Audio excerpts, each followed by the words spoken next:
And we're I see the live. broadcast is live. We are live, and it's an amazing thing because here today on the Banff podcast, somehow, once again, I have gotten the keys to the kingdom because Mike Lafferty has been abducted by aliens who are fascinated with his snack cake ads. I am your host, Walt Robillard, and in addition, I have frequent co-hosts, Mr. Jacob Blackman. How are you, sir? Hello, thank you for having me again. Yes, and then we have, even though he says "Ghost Show Boss," we have Mr. Christopher McLaughlin. How are you, sir? Still alive. After the heady dangers of the public school system. Well, I'd like to think that my 25 years in public education taught me a thing or two about danger. That's why they started putting those cages around the railings of the spiral staircases, right? The closest I ever got to that was they moved me to a brand new classroom, and my running joke was I was going to surround my desk with chicken wire like the band stage and the Blues Brothers. I think you're missing a marketing opportunity. MMA could help sponsor that. So, hell yeah. Now you're singing my song. And today we are very, very fortunate to have somebody who is near and dear to all of us on the show. Mr. Storn Cook, how are you, sir? I am excellent. Thank you. Thank you for having me. Thank you so much for coming on. I was just like, when we heard about this, like I said before, there was all sorts of happy dance. Now, we were lucky. Happy dances occurred at the house when no webcams, so hopefully that won't show up like those little elf videos that you get during Christmas. We're all keeping it on the inside right now. It's all on the inside. So for those out there who are watching and don't know, what's on your wanted poster and what makes you famous? What's on my wanted poster? I have no freaking clue. Wow, that's a really interesting question. I try. Let's see. What's on my wanted poster? Wanted. Will draw for food, I think, is probably or drink. Yeah, drinks would work too. What I'm famous for, I don't consider myself very famous at all. I think I'm sort of what I would consider the second tier of the illustrators who supply role-playing games and tabletop games with artwork.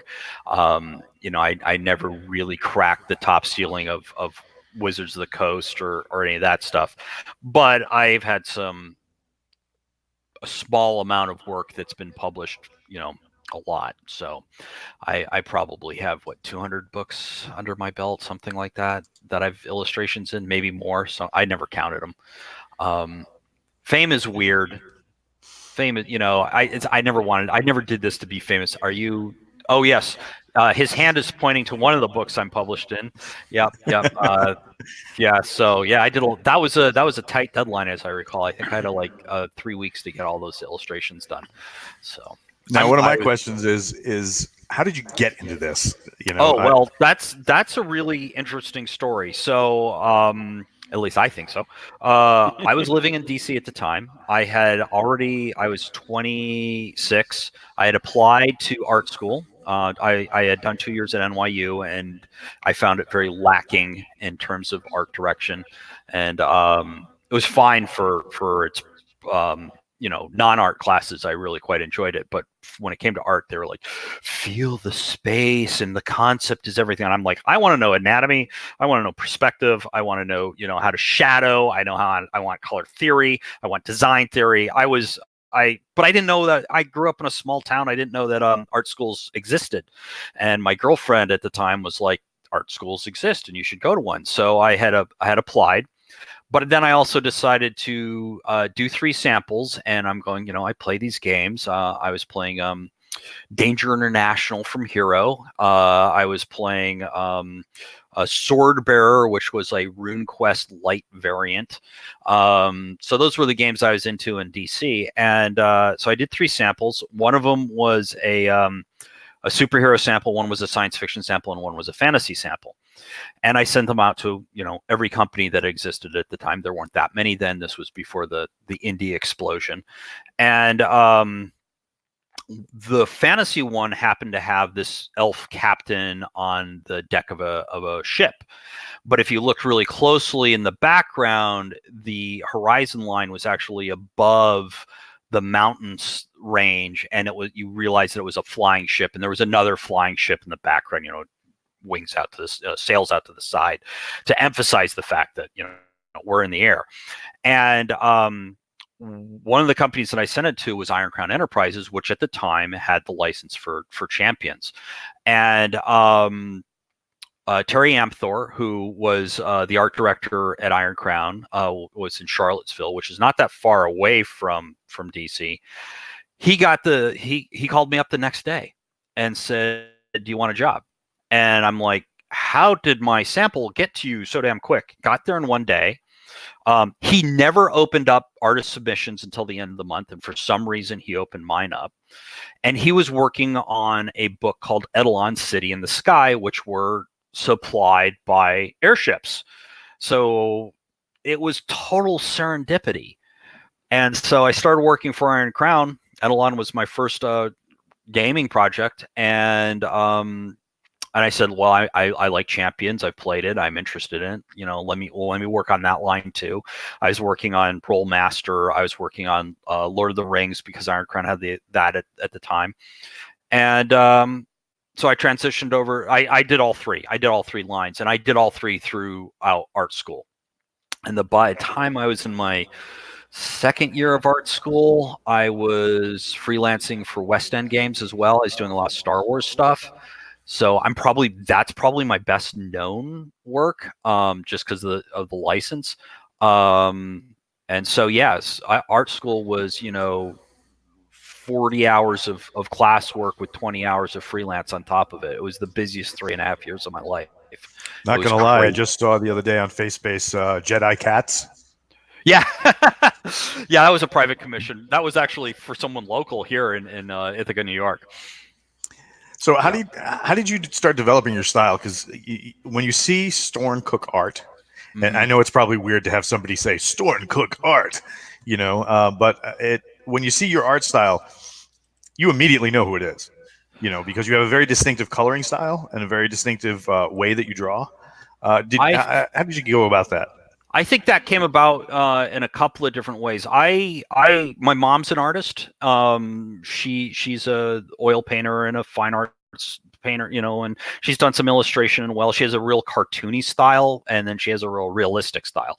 So I grew up around art supplies. I was drawing, since I was, knee high to a grasshopper. And at 15, that's when I had saw a video game called Cliffhanger, which was based off of Lupin III laser disc cut up animations, which was directed by Miyazaki, Hayao Miyazaki. So that was the first time I went, oh wow, I really want to do a comic. And so I went home the next day and I started my comic, start drawing comics. And I would say by the second page, I was like, this is what I want to do with my life. So at 15, I knew I wanted to be an artist. I knew I wanted to be an illustrator. I knew I didn't want to be a fine artist like my mom. So I was everything I did, going to New York City. If I became a bike messenger for a while because I would take Fridays off and work on drawing and everything I did was aimed at being an artist. And then I never worried about style. And when I got to Columbus College of Art and Design, good shout out, great school, by the way, unbelievably great school. I had some classmates like Steve Prescott, Jeff Carlisle, and Joe Caroni, and all of them have gone on to do great things. Another one, Chris Seaman, is another one who's doing work for Wizards of the Coast, amazing painter. Drew Baker was behind me, another amazing painter. A lot of them do Star Wars stuff. I was never all that into Star Wars. It's funny, I ended up doing West End Games. I'm kind of rambling here, but in art school was when I had, banged my head against DC. I banged my head against Marvel, and I never really broke through. And then I went to art school. In art school, I discovered oil painting, and I was like, to hell with comic books. This is what I want to do. I want to paint oils.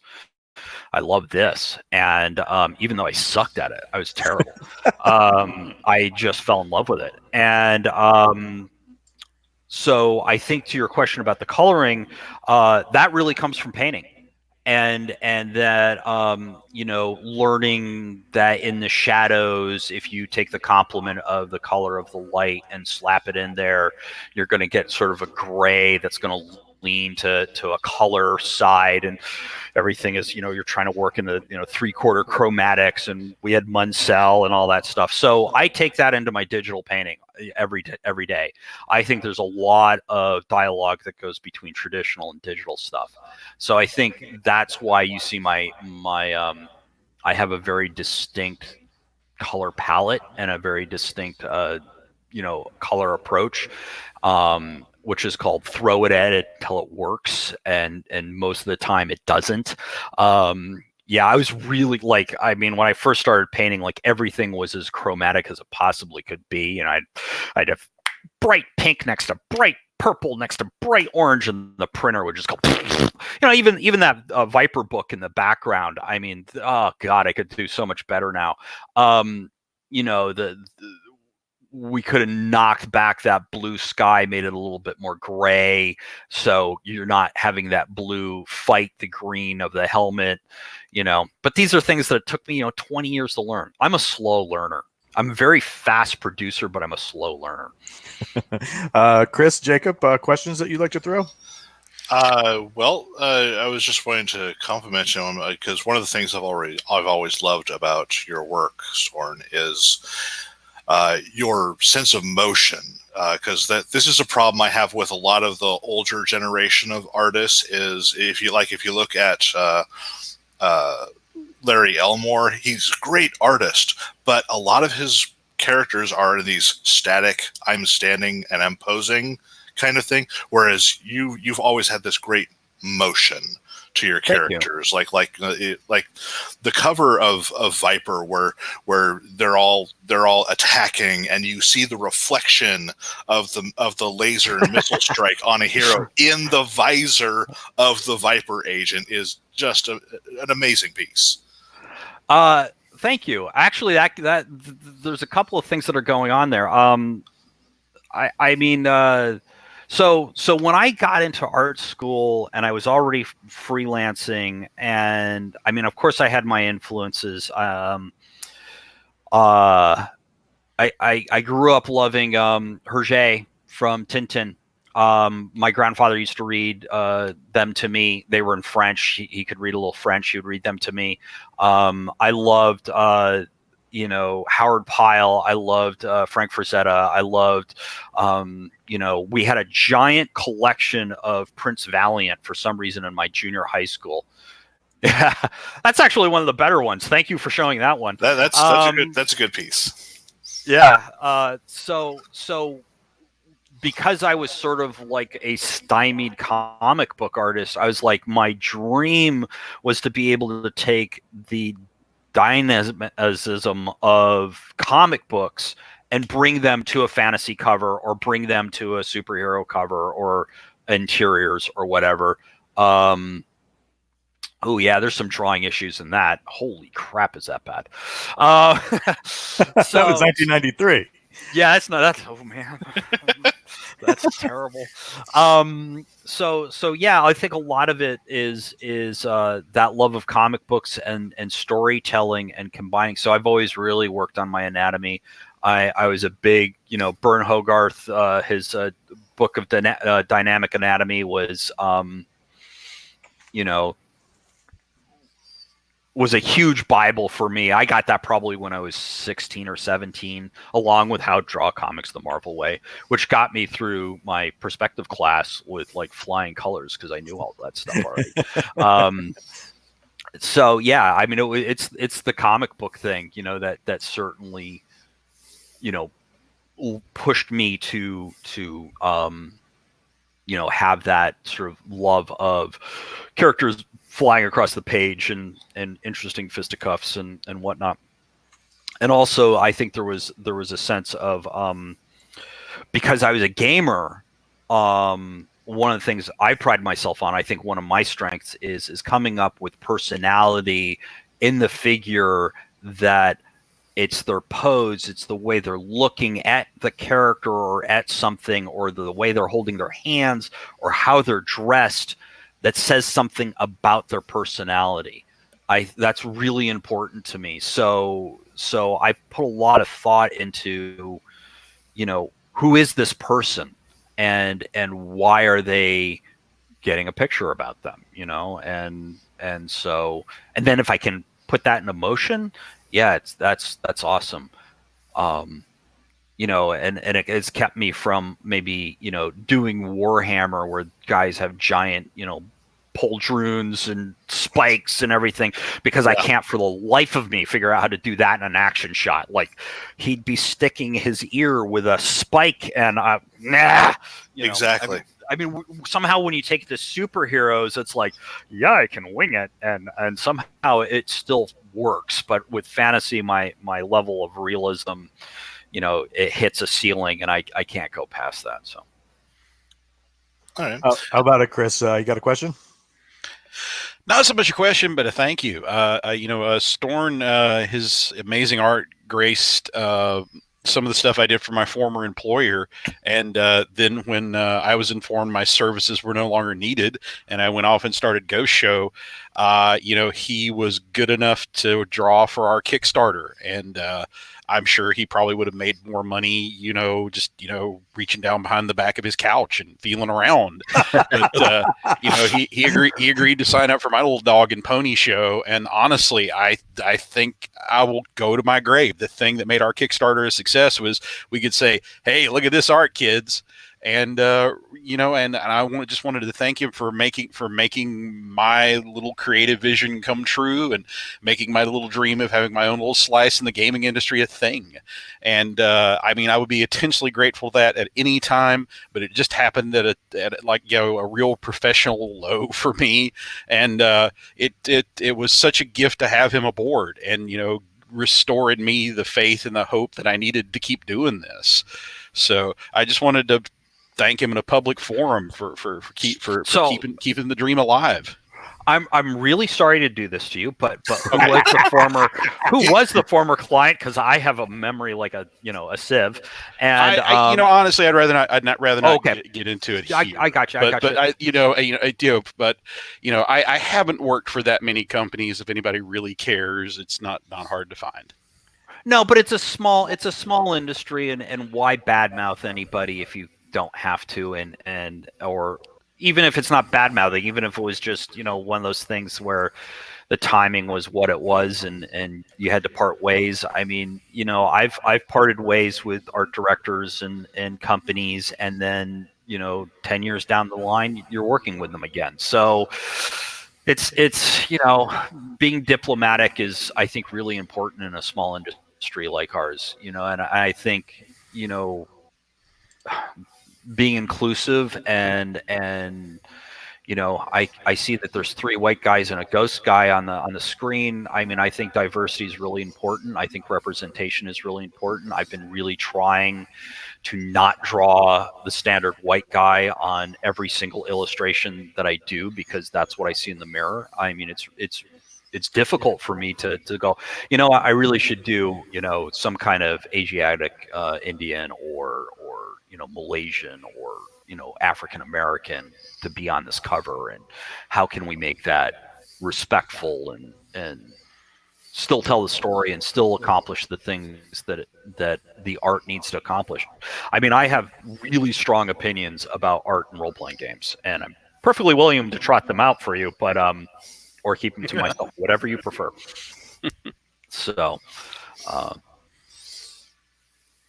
it's funny when my microphone is muted, because I'm sitting there like blah blah blah. Yeah, we could see you blah, talking, and nothing was happening. It's because I have a 100-year-old cat, or at least he acts like he is. And every once in a while he runs around the house, and when he meows, he sounds like he's saying hello. and nobody needs that in their life. The one thing that could put us over the top, the thing standing between us and 2.5 million hits, a cat that sounds like it's saying a word, and you cut us off, man. Yeah, seriously. If the cat asks for a saving throw, we've got gold. I mean, yeah. That's perfect. So, what do you think about some of the art that is in some of the newer releases coming out? I am blown away by the competency that it's okay. Let me back up a little bit. So several years ago, I went to the Windy City Pulp Convention in Chicago, and oh my God, what a treat! Because I got to walk around and look at 40,000 images of covers, all from the 40s and the 30s, the golden age of American illustration, right? And what I walked away from that was like, holy crap, these guys could draw, and gals. I mean, there was a lot of women artists that we don't know about that were very, very productive. And I've done a little history dive into that, and that's all really interesting. But I was like, the medium is well done, and the really good stuff is absolutely incredible. And then there's the crap, and there's always going to be the crap. There's going to be the young artists. There's always going to be the places where someone didn't have a budget, but I gotta say that the percentages of that were really low. The crap was really low. I sort of feel like we've reached that golden age again with the level of draftsmanship and illustration and competency, and like the designs of covers, like the way they do their layouts are really good now. I mean, some of it tends to blur together. I think we're seeing a little bit of the influence of concept art from video games has a bit of a ubiquitous look sometimes. I get a little tired and bored of that. Like, do I really need another Photoshop sun filter to, be blasting out this white light behind the figure and little dust motes behind it, and the figure's not doing anything yet again? No, I really don't need that particular layout ever again. It's like listening to Hotel California over and over again. But having said that, I think even there we're starting to see some variations in the video game industry, and that bleeds over to the tabletop and vice versa. And so I think it's a really amazing time to be a fan of tabletop. Now, you had some questions that you were going to throw toward Jacob before the show. That had to do with process and inspiration. What were your influences when you were just starting out and thinking about doing this as more than just like, I'm going to draw from my table of gamer geeks? Okay. As I have mentioned in previous podcasts, for some reason over the course of my life, I have always started with the best of things. Mm-hmm. In that the comics that I would read would often have the best artists at the time. For instance, I was introduced to Japanese manga with Masamune Shirow. Mm-hmm. No one can top Masamune Shirow. I can't name an artist that in the manga industry who does that level of detail that he does. Yeah. No, you're right. I mean, I can't think of anyone. Well, I don't know that industry like I did in the 80s, when he was at the highlight of his career. That's when I became aware of him. I mean, Tomo, who did Akira.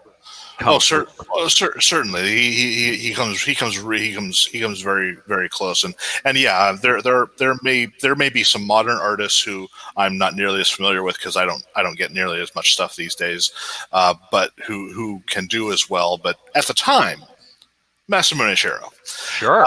So good answer. You got that.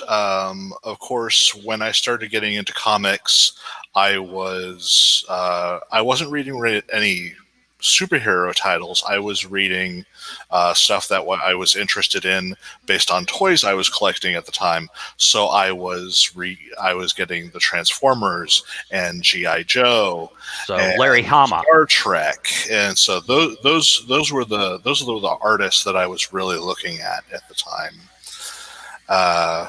Michael Golden. Oh yeah. Yeah, one of my early jobs in New York City was I worked for a little handbag design company off and on as a freelancer, and they had the GI Joe license, so we'd have to go to the Marvel and Hasbro and bang on their door and say, when are you coming out with this character or that character, so we can slap them on a handbag and sell it at Kmart. So hey, licensing, baby, it's all about the licensing. And when I did start getting into superhero comics, it was pretty late in the game. It was more towards the early '90s when this new guy Jim Lee showed up. Yeah. But suddenly everyone's wanting to draw like Jim Lee because he's suddenly the big hot ticket on the scene, and he was the guy who I was really first introduced to superhero art through. So that's a lot of where my influences come from. Sure. Yeah, I mean, I remember seeing Jim Lee and Alpha Flight and Punisher War Journal was some of his earliest works, and went, oh my God, this guy is going to be just a titan. And he was, and he is. I mean, he's amazing. Yeah, I love his stuff. I on the comic book side, I think probably Alan Davis was the biggest influence on me. I didn't get to Alan Davis until much later, and I agree with you. He has anatomy down. That man knows. There's a solidity to his stuff too, and he's certainly stylized, but there's a solidity to the way he draws his fingers. I love the way he draws his faces. I love clavicles. I mean, just odd things I really focus on. He was a big influence on me. Before that, of course, Steranko, Wally Wood, Paul Galassi. I loved Paul Galassi's this is dating me because I was buying these when I was about 10. I was buying Master of Kung Fu on Galassi's run and just going, oh my gosh, who is this dude? I mean, this guy's head and shoulders above. John Severin, if you don't know who he is. I'm not familiar with him. No. He did a lot of war comics. He did a lot of stuff for Marvel and for DC, but also for Eerie. And if you are a certain of age, he is the definitive cracked artist. Yes. And he was the guy who did meticulous research and reference. He did Haunted Tank, I remember. And that the tank was a Stuart tank, and it was a Stuart tank. There was no doubt about it. And his tiger was a tiger. And I remember going to the drugstore, and the next issue of The Losers was coming out, and he had done the one before it, and I was all excited. And some guy named Jack Kirby had done the next one. I was like, what the F is this crap? Where it's all blocky.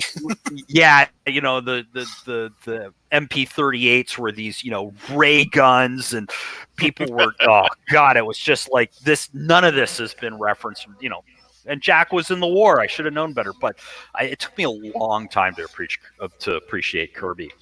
I didn't appreciate him when I was 10. So I like the clean art guys. Paul Smith, when he did his X-Men run, I was like, oh my God, this is so beautiful. But anyways.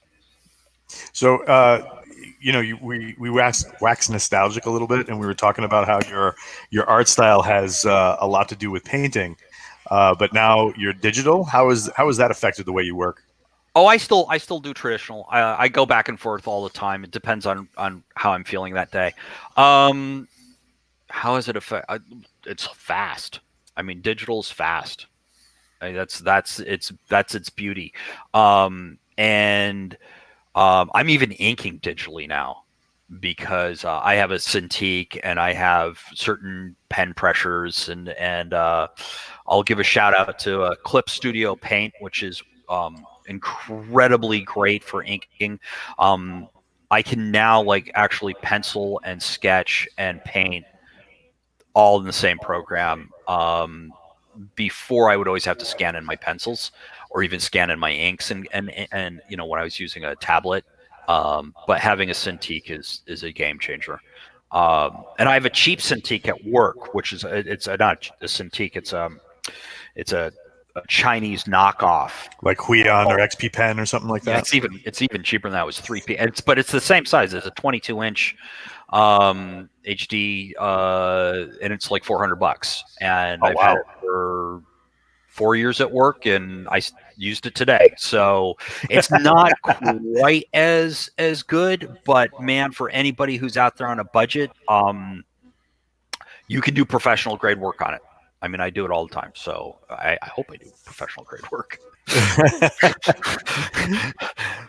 Now, dipping back into the nostalgia machine again. I mean, we all used to dive pretty heavily into the hero system boards, and you know, it was always a treat to go onto the Storn Cook thread, the art thread of 500 pages. Of 500 pages. I love that thread. Right? That was tight back in the day. You just sitting there and you're like, oh, look, Storm put another one up, and you scroll down and you find it. But you had this one guy that was like commissioning something from you every week. Are you still are you still working with him? No. That's his handle is Death Tribble. He's from England. And yeah, I was doing an illustration for him a month. And sometimes it would be 2 a month. And he had a wonderful sense of humor, and would challenge me to do, like, I want an armored slug wearing a bowler hat. And I'm like, yeah, okay, let's go do this. Yeah. You know, crack the knuckles, do that move, you know, it's like, yeah, let's get down to business. He had a love of puns, and as do I. And so, you know, we try to one up each other and come up with stupid concepts. And I guess he had a really long running Champions game that was, you know, just generating content all the time. So he had just reams and reams and reams. I know he's still active on the boards, on the hero boards. I don't go over the hero boards that much. I mean, Facebook has sort of supplanted that a little bit. And to be honest, those threads were a lot of work. And, you know, I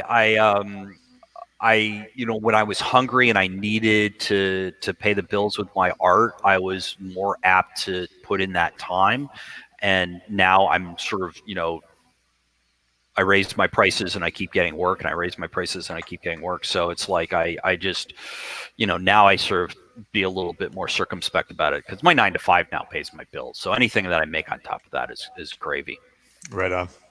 So right on. Now, do you draw on top of the forklift, or do you? Yeah. I'm in the same boat, because I work a very similar type of deal, and it's you know, it's running around and you're like, you know, I really hope I don't hit my right hand so that I can't draw tomorrow or anything like that. Yeah. I've been lucky so far. I actually running the Moffat and the forklift is one of my favorite parts of the job. I love doing it. Who knew? When somebody wants to contact you and get into the weeds of it and have a commission done, what is that process like? Because I mean, so, you know, you call Jacob prolific, and trust me, Jacob is prolific. But your art is all over the place, so it can be kind of intimidating to have, you know, be brand new and approach somebody like yourself and say, hey, I just want my D&D character drawn. I mean, is that a cool thing to have? And if so, you know, like, what are the steps to somebody who's never done like a commission with a professional artist before? Okay, great question. My process is go to my website, stornart.com.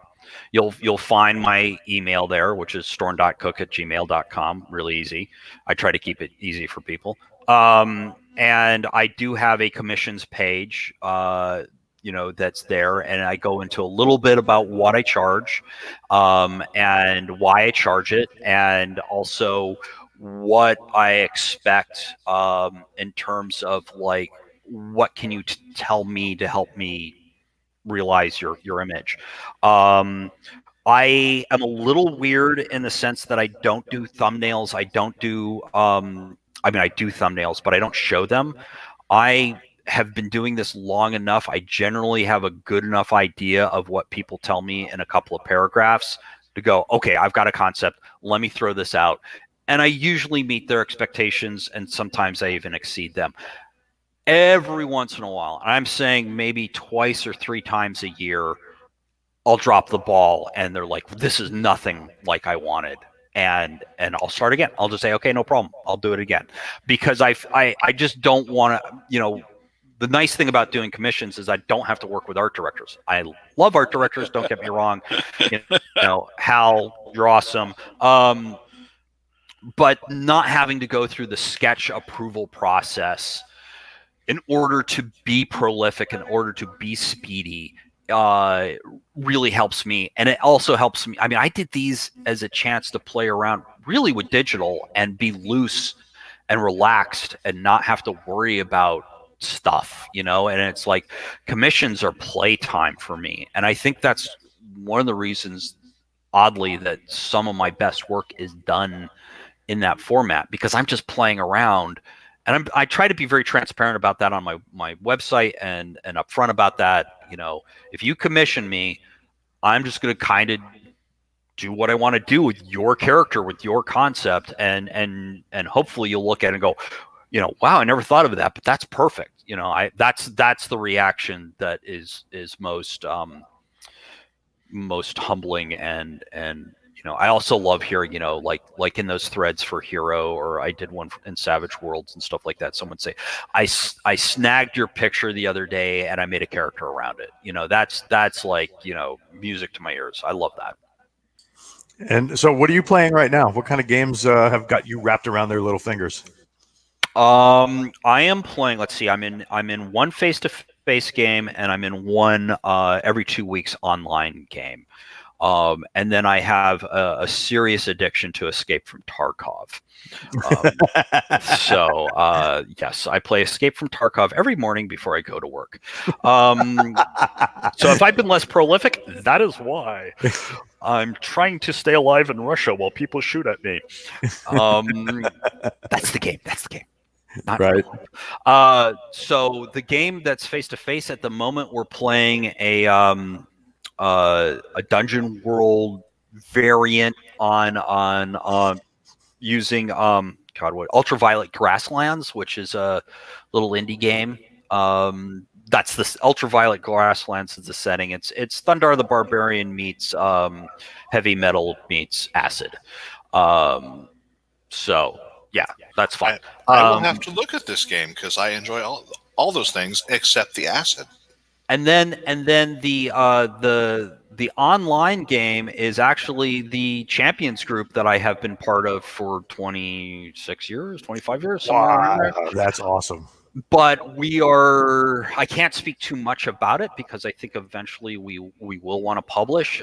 We are doing a Powered by the Apocalypse version of our game. So we're playtesting. We're doing a lot of playtesting at the moment, which has been really interesting because I came to that group and really kind of wanted to push the, I felt constrained by Champions. So when I left Ann Arbor, I went off and did the indie thing, and now the main game master is really into Powered by the Apocalypse, and now we're throwing it all down and getting it together, and it's been really a lot of fun and really cool. I'm looking forward to actually having something really substantial come out of it, and it will be nothing but Storn artwork on it. Yeah, so I was about to ask, have they asked you to be the artist? No, I said no. This is expecting you to be the artist. No, it's more like this is my baby, and I am only going to be the only artist on this, Okay. Except for maybe like a graphic designer or something like that. Okay. I probably will even do that too. So yeah, we had frequent guest on the show, John Gibbons, and he's got his a couple of his properties, and he's just like, he's very particular. Nope, if it's mine, it's my art. And we can definitely understand that.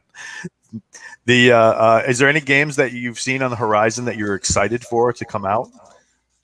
Yeah, I was part of the play test of Swords of the Serpentine. I'm Really? a huge sword and sorcery fan. Never would have guessed that.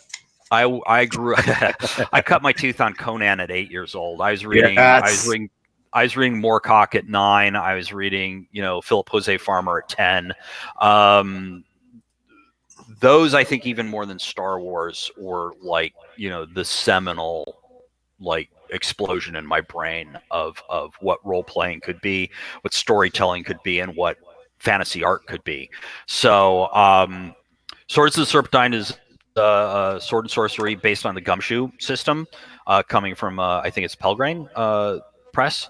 Awesome, unbelievably awesome game. We ran 15, 16 evenings. I ran it. Before we shelved it for a little bit, just because there was other things we wanted to get to. I could easily see us picking it up again. Um, it is one of the few times I've run into a setting that I absolutely loved almost everything about. I have a tendency to go, oh, look, it's the Forgotten Realms. I want to play in the Forgotten Realms. I will throw everything out except this cool map, and then just make up shit all over the place. I just, I'm a scalper. I'll just, skin that setting alive. This one, I was like, wow, I'm taking that. I'm taking this. I'm taking that. I mean, it's a city setting. Think Lankmar. Really cool sort of sorcery rules, and really cool sort of there's a really interesting goddess who runs the city.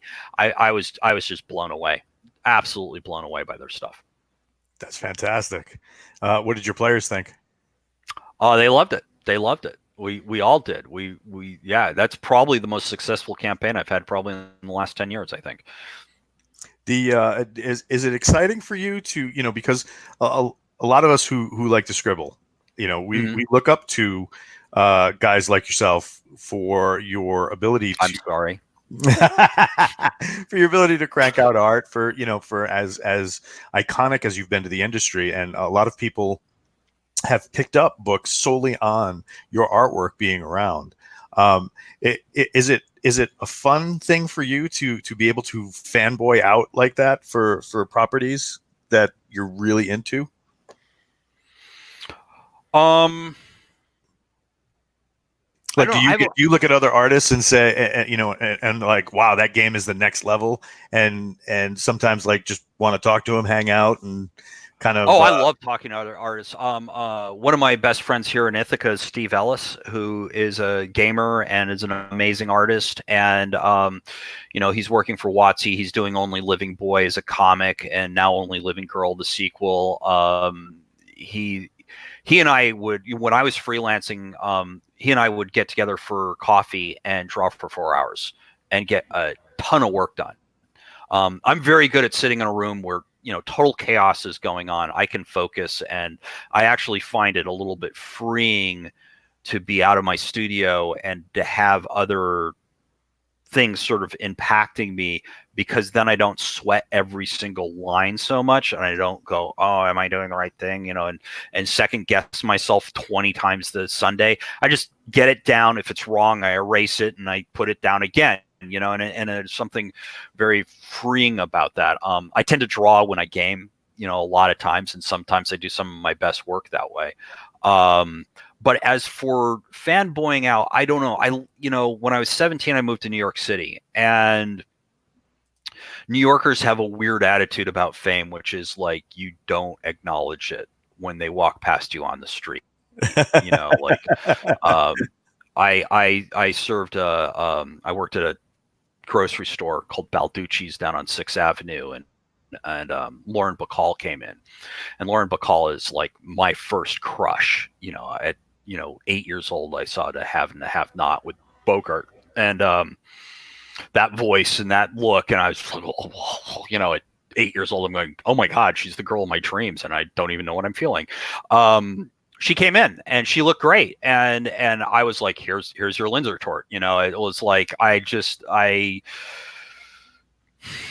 fame doesn't impress me that much, and I never wanted to be famous, and so when I've been around famous people, it's sort of like, they go to the toilet just like I do. I mean, and you find out, like going to Gen Con and being in the artist room, I got to talk to Keith Parkinson. I know Donato. I know, these, I know Wayne Reynolds. I've had breakfast with Wayne Reynolds and stuff like that. And I'm name dropping at the moment, but we all look at everybody else's work, and I've heard the same I studied under Larry Elmore for a week. They all have the same insecurities that I do. They all go, "Oh, damn, I wish I painted that." I mean, we all have that. So I think I'm more likely to fanboy over a comic book writer or a gaming writer than I am a fellow artist, because I feel that, I might not be at Donato's level, or I might not be at Wayne Reynolds' level, but we share so much in common, and I'm able to have an intelligent conversation with them that I don't feel like I'm just being a frothing fanboy. So does that make sense? I mean, absolutely. Yes. So how many times have you been to Gen Con? 8, something like that. Yeah. I haven't gone in many, many years. I just can't. I see that running of the bulls thing through the doors, and I just nope. Well, it's a lot easier when you're a vendor and when you've got a table, because you're in there earlier than that, and you get a place to sit down. I mean, that, man, my first couple of Gen Cons, I'd walk around with a portfolio and go hit up art directors. Right on. That was my entire reason for going. I can't really go to gaming conventions anymore because working them has spoiled me, because I love having a table. I love being able to sit down. I love, just being able to draw for an hour, put my head down and draw for an hour and ignore everybody. Believe it or not, I'm an introvert. I mean, I'm a very high functioning introvert. I'm very friendly and can hold a conversation with people, and people don't scare me, and I can public speak and all that. But I get my energy by being alone. And so Gen Con is overwhelming. I love being there. I hate getting ready. The 2 weeks before Gen Con are some of the most painful days I have ever been through. Because there's that pressure of needing the trip to pay for itself, and I hate that. So I don't go anymore. No, I'm fat and lazy, and I don't want to, I'm happy going to my little local Ithacan convention, with 400 people showing up, and it's a blast. Right on. Chris, Jacob, some final questions before we start wrapping up the foil and carting the burrito off to somewhere else. Well, like a lot of other artists these days, are you available on Patreon? I am not. I've never done a Patreon. Okay. Yep. I don't know what that would look like. Like, what would I have to offer? I've just been very reluctant to pull the trigger on that. So it's something that I know of, but yeah, I just don't feel like yeah, it just hasn't grabbed me. I know some people do really, really well with it. So, all right. Right on. Chris, got any more questions? No, I'm good. Well, I wish you'd shut up, man. I mean, he just wants to talk about the summit. No, I'm the only non-artist here. I feel like I wandered into the wrong room. Well, I apologize. That's quite all right. Writing is art, Chris. Well, it is, and I think so. I have something to say about that. I think writers in this industry and the comics industry really have a very hard slog to go through. Like, I used to walk around Gen Con, like I said, with my portfolio, and I could show an art director, and they can, in 5 to 10 seconds, decide whether they want to hire me or not. It's that quick. But for an editor to hire a writer, they have to spend 10, 15 minutes, 30 minutes reading. And so to break in and to get those opportunities is really, really difficult. Now, it's wonderful that we live in an age where the internet has allowed some people to make their own opportunities, and that's really incredibly cool. But I have just tremendous respect for writers. Let me put it that way. And we have tremendous respect for Chris, even though he's never shown us his face or, you know, his real name on why everything. is that? Is his webcam broken? I don't have a webcam, and there's like 1,000 pictures of me on my Facebook, which all you guys are connected with. I have the classic face for radio. I have met Chris several times at Gen Con. I know what Chris looks like. All I got to say is when we do get him the webcam, he's going to come on with a Lucha Libre mask, and it's going to be epic. So do you know Darren Watts, because he's a big Lucha Libre fan, luchador. He actually wrote a book for Hero on luchadors. Yes, Darren and I are longtime friends, and we actually got through finishing a major project for Greater Than Games together. So awesome. Yes, and we're talking about doing some more stuff in the future.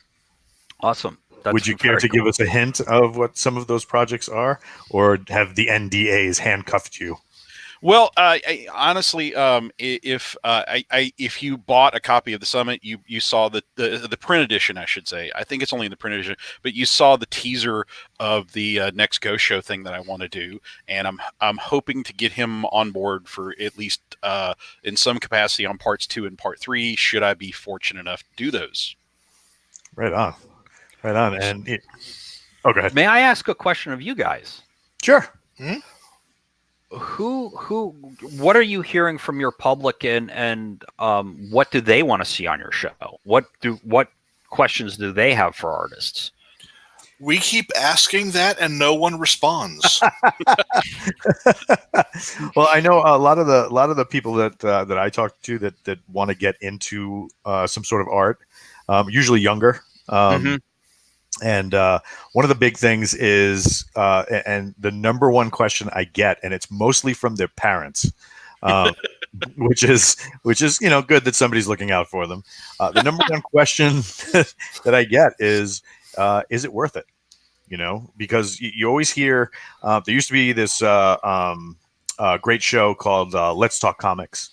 And it was a guy who had worked as an intern for Marvel, and he was interviewing Marvel writers, Marvel artists, and stuff like that.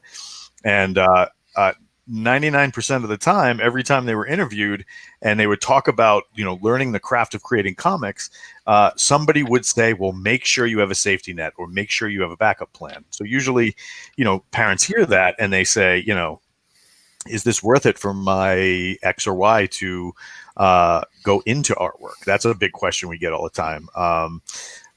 What do you process? What do you do for process? What do you start pencil and then go digital, or do you just do all digital these days? I mean, so those are a lot of the questions that really sort of pop up, especially with younger artists. Because I mean, can I answer to some of those things, because Absolutely. I think this is really, really important. I mean, I had advice from Terry Austin and Michael Kaluta when I was coming up through the ranks. I had a really great artist, a guy named Jim. He never really made it in comics, but he took me under his belt and helped me along. He gave me the job at the handbag company, actually. So, I stand on the shoulders of giants, and so I think bringing the next generation along is really, really important. To all the young guys out there, young gals, young guys, you have a resource that we didn't, and that is the internet. And if you want to know how to draw hands, there's a great 400 videos on how to draw hands. If you want to draw a better head, there's 400 videos on that. I mean, I go back and watch videos on my lunch hour all the time, and I'm like, wow, this stuff would have blows me away now. But there's great color theory videos. So is it worth it? I can't answer that. I don't think anybody can. That's up to the individual. But you don't have to go to art school like I did. My mom never went to art school. She's taught art. I've taught art. We've had good discussions that are as in depth as I've ever had with any of my professors. And now you can get, top-notch illustration knowledge from the internet in a way that wasn't there. You want to know how to brush ink? The one advice is, here's your brush, hold it. Let's see here. I'm trying to, there we go, up and down like that. And your paper's here. Instead of doing this, I did this for 7 years. There's a video on this somewhere, I'm sure. Those little tricks, everything is at your fingertips. The discipline of drawing all the time and every day and learning the craft. I mean, if you want to show a good portfolio, make sure you don't cut off their feet. Make sure you draw hands well. Make sure that the background and the horizon line is correct. I mean, make sure you're just you're telling a story and the figure's just not standing there in front of a cave. Are they afraid of the cave? Are they interested to go in the cave? Are they excited?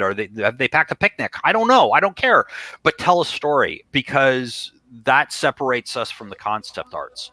And we're not just showing a character and his accoutrement and his weapons and his giant sword and all that stuff. We're showing emotion, and illustration is about selling, and it's selling writers' words. Role-playing games are a great place because they're textbooks. They are, and that's why there's pictures in them. Not because the pictures are that important. They're not. But the eye needs space to absorb all of that information. And if there's color there, then the mind absorbs that information even better. This has been proven since the 1950s advertising theory. That's why role-playing games have color illustrations on them if they can afford them. If that illustration says something about that game world and gets someone excited about playing a certain type of character, that's gravy. And that's where I want to cook and live. That's so. Yeah. Was it worth it for me? I did this for 20 years before I took a real job, but I burned out. I mean, I really did. I burned out. I was dreading going into the studio at a certain point, and now I love to go into the studio. Now it's playtime again. So. And that's another question that you get all the time is, especially about guys and girls that are very passionate about doing artwork. Mm-hmm. Is, if I take this as a job, will I lose my passion for it, or will I lose my, the fun that I have with it? Again, I think that's a very individual circumstance of kind of things. I mean, if you're lucky, you get a job that fires up the passion for you. I mean, I don't think, in role-playing nostalgia terms, would Dark Sun be where it is without Brahm? And would Brahm be where he is without Dark Sun? I think that was a marriage made in heaven between an artist and the material. I burned out, but not everybody does. I mean, and I think there's ways of, and I wasn't the best salesperson. I wasn't the best marketing guy. It's funny, now I'm in marketing. I know so much more. Like, if I was to go back to freelancing now, I'd be much, much better at it. I'd probably make a lot more money and be able to actually be sustainable.